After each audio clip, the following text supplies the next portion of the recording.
গল্পে মনের কথায় তোমাকে স্বাগত। আজকে পাঠ করে শোনাব স্বনামধন্য লেখক বিভূতিভূষণ বন্দ্যোপাধ্যায়ের লেখা একটা ছোট বাংলা গল্প। গল্পের নাম জন্ম ও মৃত্যু। জীবনের মাঝে মাঝে বেশ চমৎকার ব্যাপার ঘটে। ভেবে দেখবার ও উপভোগ করবার জিনিস হিসেবে সেগুলোর মূল্য বড় কম নয়। সম্প্রতি আমার অভিজ্ঞতার গণ্ডির মধ্যেই এমনই একটা ঘটনা এসে পড়েছিল। ঠিক একটা ঘটনা না বলে বরং তাকে দুটো ঘটনার সমষ্টিই বলা যেতে পারে। মধুপুরে একটা বাড়ি ভাড়া করার দরকার ছিল। এক জায়গায় সন্ধান পেলাম, ভবানীপুরের এক ভদ্রলোকের বাড়ি আছে মধুপুরে এবং তিনি সেটা ভাড়া দেবেন। সকালবেলা তাঁর ওখানে গেলাম। বেলা তখন 10টা। ভবানীপুরে ভদ্রলোক যে বাড়িতে থাকেন তা বেশ বড় বাড়ি, বাইরে সুসজ্জিত বৈঠকখানা, কিন্তু তিনি তখন বৈঠকখানার পাশে একটা ছোট ঘরের তক্তাপোশের ওপর বসে গুড়গুড়ির নল মুখে দিয়ে তামাক খাচ্ছিলেন। ভদ্রলোক বৃদ্ধ, বয়সে 77-এর কাছাকাছি মনে হলো, কিন্তু তিনি নিজেই তার বয়সের সম্বন্ধে আমার মনে কোনো কল্পনার স্থান রাখলেন না। বললেন, আসুন আসুন, বড় ভালো দিনে এসেছেন। আজ আমার জন্মতিথি কি না, তাই বাড়িতে একটু উৎসব গোছের আছে। তা বেশ, এসেছেন যখন আপনাকেও ছাড়ছি নে, ইত্যাদি। কারোর জন্মতিথি উৎসবে যেভাবে তাকে মিষ্টি কথা বলার দরকার, ভদ্রলোককে আমি তা বললাম। কাজের কথাটা এই উৎসবের দিনে কিভাবে পারা যায়, বা কতক্ষণ ধরে জন্মতিথিতে মঙ্গলেচ্ছা প্রকাশ সংক্রান্ত কথাবার্তা বলার পরই বা কাজের কথা পারা সুষ্ঠু হবে, কিংবা আজকার দিনে বাড়ি ভাড়ার দরদস্তুর স্বরূপ ইতরজনিত কথাবার্তা বলা আদৌ শোভন হবে কি না, ইত্যাদি মনে মনে তোলপাড় করছি। এমন সময় একটি সুন্দরী তরুণী হাসি মুখে বড় একটা ফুলের তোড়া হাতে ঘরে ঢুকলেন। পিছনে একটা যুবক। গৃহকর্তা বলে উঠলেন, এই যে অরুণা, এসেছিস দিদি? ও, পেছনে যে নির্মলকে গাঁটছড়া বেঁধে এনে হাজির করেছিস, ছেড়ে আসা যায় না বুঝি? বেশ বেশ, আমরা হয়ে গিয়েছি এখন বুড়ো সুড়ো। তরুণী ফুলের তোড়াটা বৃদ্ধের হাতে দিয়ে প্রণাম করে এবং হাসি মুখে বৃদ্ধের গালে দুটো ঠোনা মেরে ঘর থেকে বার হয়ে গেল। যুবকটিও গেল পেছন পেছন। বৃদ্ধ বললেন, আমার নাতনি, আমার বড় ছেলের মেয়ে, IA পাস। ও বছর বিয়ে হয়েছে, স্বামী ইঞ্জিনিয়ার, বিলেত ফেরত, কর্পোরেশনে ভালো চাকরি পেয়েছে। কথা তখনও ভালো করে শেষ হয়নি, আর দুটি তরুণী ঘরে ঢুকল। এদের ঘাড়ের উপর এলো খোঁপা এলিয়ে পড়েছে, পরনে জামিয়ারের মতো ছোট কলকার কাজ করা নীল শাড়ি ও ব্লাউজ, গলায় সরু মফচেন, পায়ে সোনালি জরির কাজ করা নাগরা। দুইটি অবিবাহিতা, একটি গৌরী, অপরটি উজ্জ্বল শ্যামবর্ণা। এরাও ফুলের তোড়া দিলে। গৌরী মেয়েটি ঝিনুকের কাজ করা একটা নস্যদানি বৃদ্ধের হাতে দিয়ে বলল, বাবা পাঠিয়েছেন কন্নুর থেকে, মা আসতে পারলেন না এখন, রাত্রে আবার থিয়েটারে যাবেন। বৃদ্ধ বললেন, আজ দুজনে বুঝি স্কুল কলেজ কামাই করে বসে আছো? যা, ও ঘরে যা। হরিদাসকে বলে রাখ গাড়ির কথা, আমার এরপরে মনে থাকবে না। তরুণী দুটো চলে যেতেই বৃদ্ধ বললেন, আমার মেজ মেয়ের মেয়ে, বাগবাজারে আমার মেজ মেয়ের শ্বশুর বাড়ি। গোড়াচাঁদ মল্লিকের নাম শুনেছেন তো? ওই তাদেরই বাড়ি, বনেদি বংশ। গোড়াচাঁদ মল্লিক ছিলেন আমার মেয়ের শ্বশুরের। এই যে ভূধর, এসো এসো এসো বাবা, বসো। এবার আরও গুরুতর ব্যাপার, যাকে সম্বোধন করা হলো এবং যার নাম ভূধর, তাঁর বয়স 50 থেকে 55। তিনি স্থূলকায় হলেও সঙ্গের মহিলাটির তুলনায় তিনি নিতান্ত কৃশ। এদের স্বামী স্ত্রীর পিছনে চারপাশ ঘিরে 6-7টি ছেলে মেয়ে। এদের বয়স 10 থেকে 19-এর মধ্যে। আরেকটি 20-22 বছরের মেয়ে, একটু পিছিয়ে ছিল, তার কোলে একটি শিশু। কিন্তু এ পর্যন্ত যে কটি মেয়ে এখানে দেখলুম তার মধ্যে এই মেয়েটি সর্বাপেক্ষা সুন্দরী। বৃদ্ধ তার দিকে চেয়ে বললেন, এই যে মৃণাল, পিছিয়ে কেন? আয় আয়, খোকাকে দেখি, দে একবার ভাই আমার কোলে। নিশীথ এলো না? আমার অবস্থা শোচনীয় হয়ে উঠেছে। ছোট ঘরে যে ফাঁকা জায়গাটুকু ছিল, স্বামী স্ত্রী তার অনেকটা অংশ জুড়ে দাঁড়িয়েছেন, বাকিটা জুড়েছে ছেলে মেয়েদের দল। পেছনের মেয়েটির জন্য তেমন জায়গা নেই। আমি সংকুচিত অবস্থায় চেয়ার যত দূর সম্ভব পিছিয়ে সরিয়ে নিয়ে গিয়ে দেওয়ালের সঙ্গে মিশিয়ে দিয়েছি। জড় পদার্থকে আর সংকুচিত করা সম্ভব নয়, অথচ এই ভিড়ের মধ্যে দিয়ে ঠেলে যে বাইরে বেরিয়ে গিয়ে এদের স্থানে সংকুলন করব, তাও অসম্ভব। এরা আমাকে সংকোচের হাত থেকে শীঘ্রই অব্যাহতি দিলেন। এই জন্যই যে পেছনে আর একদল এসে ঘরের বাইরে অপেক্ষা করছে। এরা না বেরুলে তারা ঢুকতে পারে না। এরা তো প্রত্যেকে এক একটা তোড়া দিয়ে গেল। দুটো মেয়ে আবার দুটো বেলের গোড়ে বৃদ্ধের গলায় নিজেরাই পরিয়ে দিল। বৃদ্ধ কি একটা ঠাট্টাও করলেন। আমার তখন শোনার মতো অবস্থা ছিল না। তারা ঘর থেকে বার হয়ে গেলে বৃদ্ধ বললে, এই আমার বড় ছেলে তারক, আলিপুরে প্র্যাকটিস করে, বালিগঞ্জে বাড়ি করেছে, সেখানেই থাকে। পিছনের দলটির মধ্যে মহিলা নেই, 3টি ছোকরা, বয়সে 16 থেকে 21। এরা এসে কিছু দিলে না। একজন অটোগ্রাফের খাতা বার করে বললে, জ্যাঠামশাই, আমার খাতায় আজকের দিনে কিছু লিখে দিন।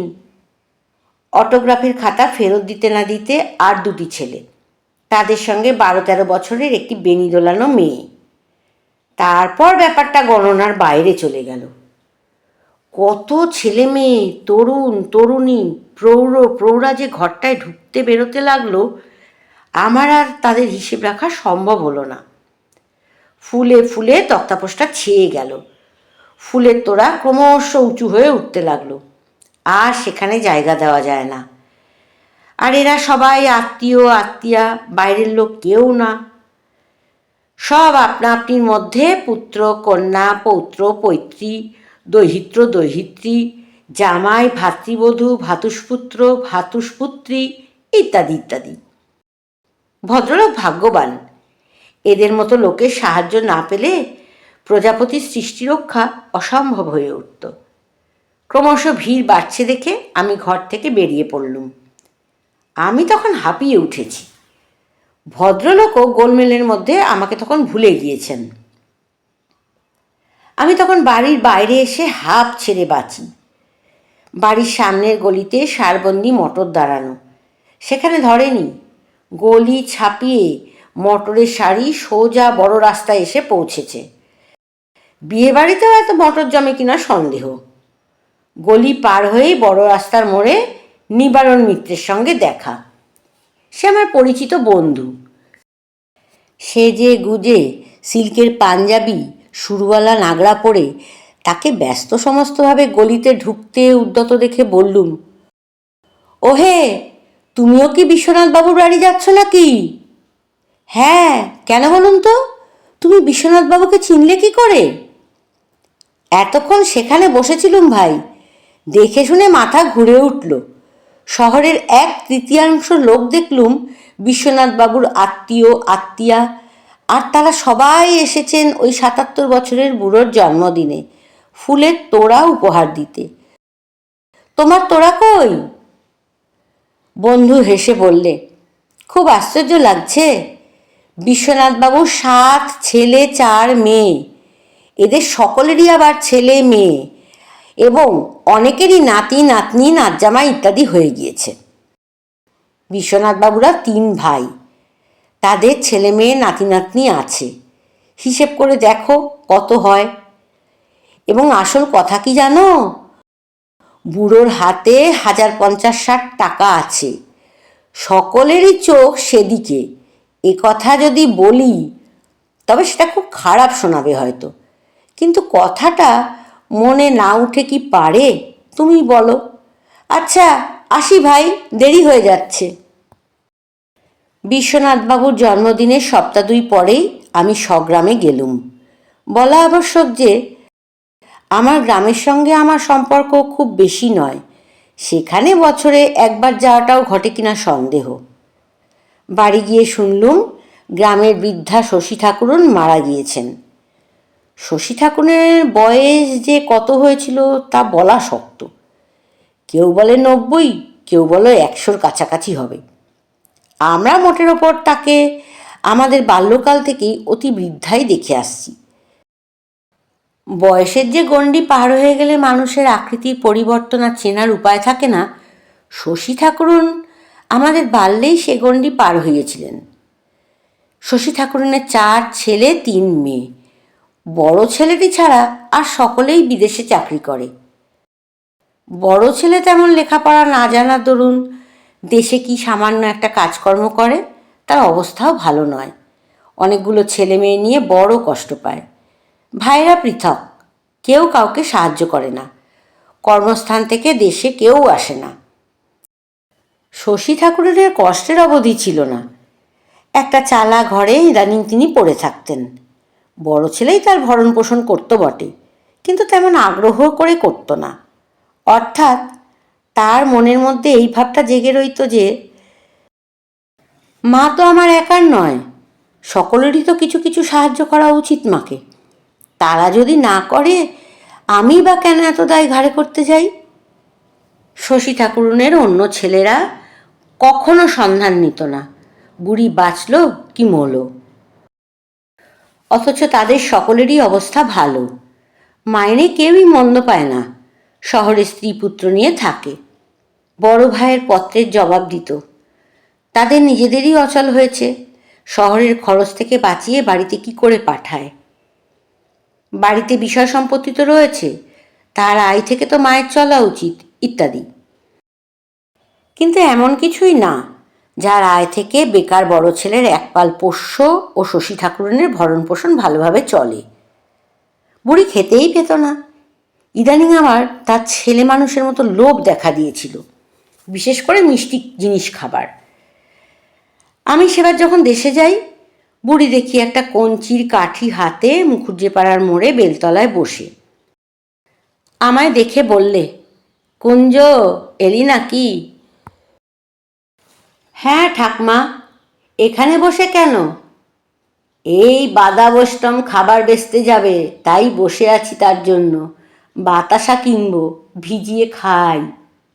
তা বেশ, বসো। ভালো আছো তো? আমাদের আবার ভালো থাকা থাকি। তুমিও যেমন দাদা, খেতেই পাইনে। বাদার কাছে 4টে পয়সা ধার হয়েছে, আর সে ধার দিতে চায় না। সিধুর কাছে আর কত চাইব? সে নিজের ছেলেপিলে নিয়ে আতান্তরে পড়ে আছে। আহা, বাছার আমার মুখ দেখলে বুক ফেটে যায়। আমি তার কাছে কিছু নিই নে। তা তুই আমাকে আনাচারের পয়সা দিয়ে যাবি? বুড়ির অবস্থা দেখে বড় কষ্ট হলো। পকেট থেকে একটা টাকা বার করে তার হাতে দিয়ে বললাম, এখন রাখুন ঠাম্মা, যখন যা দরকার হয় আমি যতদিন বাড়ি থাকি দিয়ে যাব আপনাকে। বুড়ি অবাক হয়ে গেল। আনন্দে বিস্ময়ে সে যেন প্রথমটা বুঝতেই পারলে না আমি কি তাকে সত্যি একটা গোটা টাকা দিলুম। পরের বছর পুজোর কিছু আগে দেশে গিয়েছি। বুড়ি দেখি আমাদের বাড়ির সামনের বাতাবি লেবুর তলায় পত্তা দিয়ে যাচ্ছে, হাতে একটা কাঁসার জামবাটি। আমায় দেখে বললে, কখন বাড়ি এলি? বললুম, কাল এসেছি ঠাম্মা। বাটি হাতে কোথায় গিয়েছিলেন? আর বলিস নে দাদা, বাটিটা নাপিত বাড়ি নিয়ে গিয়েছিলাম, ওরা যদি কে নেই। আমার দিন তো আর চলে না, হাতে মোটে পয়সা নেই। সিধু খুলনে গিয়েছে, আর 4-5 দিন। বাড়ি একেবারে অচল, ছেলেপিলেগুলো খেতে পায় না, এমন অবস্থা। তা বাটি বিক্রি করে আর কদিন যাবে ঠাম্মা? তবু যে কদিন যায়, তাও ওরা নিলে না। বলে এখন নগদ দিতে পারবো না, ধারে বাটি দিলে আমার কি করে চলে ভাই বলো তো, একটু গুড় খেতে পাচ্ছি নে। বাটিটা বেচে ভেবেছিলাম আজ হাটে আজকের ভালো আখের গুড় আনতে দেব, আর আজকের হাটটাও হবে এখন। ছেলেপিলে শুধু ঝিঙে ভাজা আর ভাত খেয়ে মারা গেল। তা নিবি দাদা বাটিটা? ফুল কাঁসা।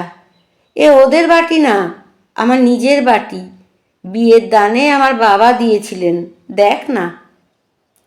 শহরে থাকি, অনেক কাঁচা পয়সা রোজগার করি, পাড়া গায়ে যে এত পয়সার কষ্ট তা ভেবে দেখিনি। আমায় অন্যমনস্ক দেখে বুড়ি ভাবলে বোধহয় বাটি কেনার ইচ্ছে নেই আমার।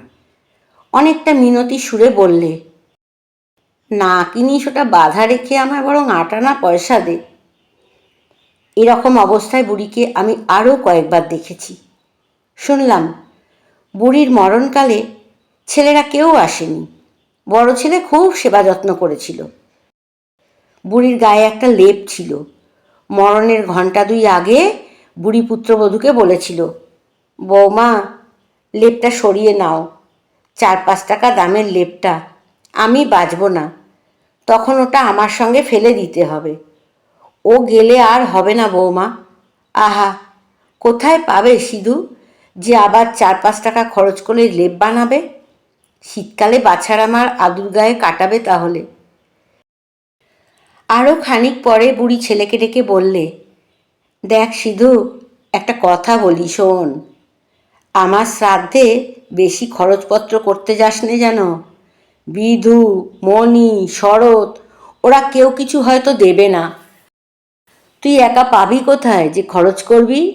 নম নম করে 5টা ব্রাহ্মণ খাইয়ে দিবি। যদি ওরা কেউ কিছু পাঠায় তাও সব টাকা খরচ করিস নে, হাতে কিছু রাখবি, এরপরে তোর ছেলেপিলেরা খেয়ে বাঁচবে। শুনলাম শশী ঠাকুরনের ছেলেরা সবাই বাড়ি এসেছে, ও খুব ঘটা করে মায়ের সাধ্য করছে। বেড়াতে বেড়াতে ওদের বাড়ির দিকে গেলাম। সামনের উঠোনে নারিকেলের ডাল পুঁতে বৃষৎসর্গ শ্রাদ্ধের মণ্ডপ তৈরি করা হয়েছে। মণ্ডপের সামনে শামিয়ানা টাঙানো। গ্রামের অনেকেই সেখানে উপস্থিত। সেজো ছেলে গোপেশ্বর কাছা গলায় গ্রামের বৃদ্ধ চৌধুরী মহাশয়ের সঙ্গে অফিসে নতুন লোক ঢোকানো আজকাল যে কত অসম্ভব হয়েছে সেই সম্বন্ধে কি বলছে। গোপেশ্বরের বয়স 45 ছাড়িয়েছে, রেলের অডিট অফিসে বড় চাকুরি করে। চৌধুরী মশাই বোধহয় তাকে আরও কারুর চাকরির জন্য বলে থাকবেন, কথার ভাবে তাই মনে হলো। আগে অনেক ঢুকিয়েছি কাকাবাবু, সিমসান গিয়ে পর্যন্ত আর সেই সুবিধা নেই। সিমসান সাহেব আমি যা বলেছি তাই করেছে। এখন পোস্ট খালি হলে সব তলায় তলায় ঠিক হয়ে যায়, অফিসের আর সেই দিন নেই। শুনলাম গোপেশ্বর রিটায়ার করার পরে প্রভিডেন্ট ফান্ডের দরুন প্রায় 18-19 হাজার টাকা পাবে। হাওড়ায় না বরানগরে জমি কিনেছে, সেখানেই বাড়ি করবে। আজ 10-11 বছরের পরে সে দেশে এসেছে। মায়ের মৃত্যু না ঘটলে আরও কতদিন যে আসতো না তাই বা কে জানে। ওদের বাড়ির মধ্যে ঢুকে আমি অবাক হয়ে দাঁড়িয়ে রইলাম। এদের বাড়িতে যে এত ছেলে মেয়ে বউ ঝিচাকর আছে তা চোখে না দেখলে বিশ্বাস করার জো ছিল না। মেজো সেজো ছোট ছেলের বউয়েরা এসেছে, তাদের ছেলে মেয়ে নাতি নাতনিতে বাড়ি ভর্তি। খুব ছোটবেলায় যে মেয়েদের দেখেছিলাম, হয়তো অনেকের সাথে খেলাও করেছি, তাদের বিয়ে হয়ে ছেলেপুলে হয়ে গিয়েছে। অনেকের স্বামীরাও এসেছে, তবুও তো বুড়ির বড় মেয়ে অনেক দূরে থাকে বলে আসতে পারেনি। অপর 2 মেয়ে তাদের ছেলেমেয়েরা এসেছে। সবাই ব্যস্ত সমস্ত, এখানে তরকারি কোটা হচ্ছে, ওখানে জিনিসের ফর্দ হচ্ছে, বাড়িময় ছেলে মেয়েদের চিৎকার হাসি ছোটাছুটি। মেয়েরা এওকে ডাকছে, মায়েরা ছেলেপিলেদের বকছে, কুয়োতলায় বড় বড় পেতলের গামলা মাজার শব্দ, বাড়ি শুদ্ধ সবাই শশব ব্যস্ত, কারুর হাতে এক দণ্ড সময় নেই। ওরে ও ঝি, রেনুর গায়ের জামাটা ছাড়িয়ে নিয়ে কেচে দে না বাপু, কতক্ষণ থেকে বলছি, আমার কি সবসময় সব কথা মনে থাকে? ও কমলা, হেলে দুলে বেড়াচ্ছ মা? ততক্ষণ পানগুলো তুমি আর ভিনা নিয়ে ধুয়ে ফেলো না, এরপর আর সময় পাবে। কি কি? আবার মরছে ডেকে ডেকে ছোট বউ। মাগো, হাত জ্বালালে, বসতে দেয় না এক রত্তি। এই তো আসছি ভাড়ার ঘর থেকে। একটি 17-18 বছরের সুন্দরী মেয়ে দালানে ঢুকবার দরজার এক পাশে একটা স্টোভ ধরাবার চেষ্টা করছে। আমি পাশ কাটিয়ে দালানের মধ্যে ঢুকে দেখি মেজ ছেলে বীরেশ্বর ও তার বউয়ে ঝগড়া হচ্ছে। মেজ ছেলে কোনো জমিদারি স্টেটের ম্যানেজার, বয়স 50-এর ওপর। তার স্ত্রীকে আগে কৃষাঙ্গী দেখেছি, আজ 8-9 বছর দেখিনি। এত মোটা হয়েছেন যে এরই মধ্যে প্রথমটা যেন চিনতেই পারি না। হাতে মোটা সোনার বালা, গলায় চিকলি হাড়। তিনি স্বামীকে বলছেন, ও ঘরে আমি থাকতে পারবো না, এই ভিড়, তাতে ও ঘরে খিল নেই। আমার মেয়ের গায়ে এক গা গয়না, কাজের বাড়ি, লোকের ভিড়, বিশ্বাস আছে কাউকে?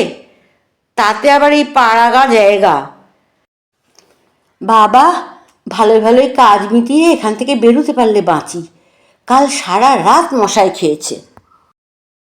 বীরেশ্বর বলছে, তা তুমি তোমার মেয়েকে নিয়ে না হয় পশ্চিমের কোঠায় শুয়ো। মাথা গরম করো না, দোহাই তোমার। তোমার মাথা গরম আমার বরদাস্ত হয় না বাপু। আমি ঢুকে পায়ের ধুলো নিয়ে প্রণাম করে বললুম, চিনতে পারেন কাকিমা? তিনি কথার উত্তর দেওয়ার পূর্বেই 11-12 বছরের একটা মেয়ে কোথা থেকে ছুটে এসে বলল, নাতনি এখনো পিন্টুকে দুধ খাওয়ায়নি মা, সকাল থেকে তাকে নিয়ে বাইরের উঠোনে বসে আছে, বললেও শুনছে না। বীরেশ্বর বললে, যা এখন যা, বলগে যা নাতনিকে, আমি ডাকছি। এসো কুঞ্জ, বসো।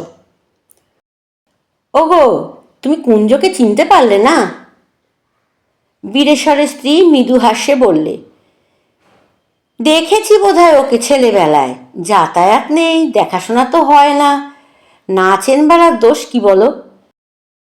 শাশুড়ি মারা না গেলে কি এখানে আসা হতো?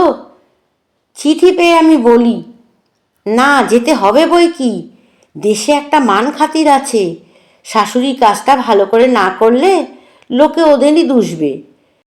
বর ঠাকুরের পয়সা নেই সবাই জানে, ওদের গায়ে ঘরে নাম রয়েছে, দেশে বিদেশে সবাই মানে, চেনে, বলবে অমুকবাবুর মায়ের শ্রাদ্ধে কিছুই করেনি। বলো তো বাবা, কথাটা কি শুনতে ভালো? তাই তো এলুম, নইলে এসব জায়গায় কি মানুষ আসে? কি মশা! কাল রাত্রিরে এক দণ্ড চোখের পাতা বুঝতে দেয়নি।